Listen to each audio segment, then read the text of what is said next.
मनामध्ये खराबी नाही, paparazzi तिच्या मागे daily crazy तरी why so shy shy shy. सुंदरी सुंदरी तुझं नाव काय आहे, तुझं गाव काय आहे ग?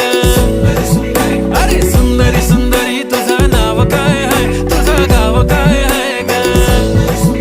अरे सुंदरी सुंदरी तुझं नाव काय आहे, तुझं गाव काय आहे ग? ती ओजी एकदम फाईन आहे आणि थोडीशी डिवाइन आहे, कशी लाजते बघून आयना आणि चेहऱ्यावरती शाईन आहे. खानदानी ग्रॅटिट्यूड ॲटिट्यूड ॲटिट्यूड पुरा एशियाना चौथं केलं स्टाईल केलं मूव. तिच्या समोर फिक्क गोल्ड आहे, बोलायला पक्की बोल्ड आहे, खरंच खूपच सुंदर आहे.